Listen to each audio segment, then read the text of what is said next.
Explain. Doves and pigeons are in the same family. All doves and pigeons descended from the wild rock dove.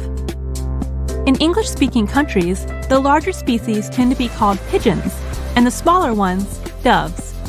Also, gray birds tend to be identified as pigeons, and white ones as doves.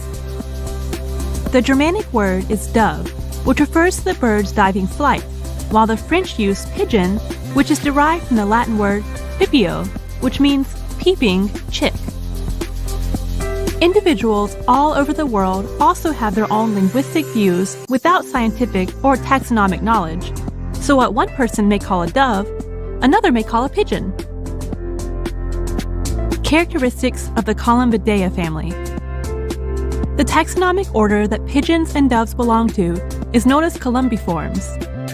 Within this order, there is only one family,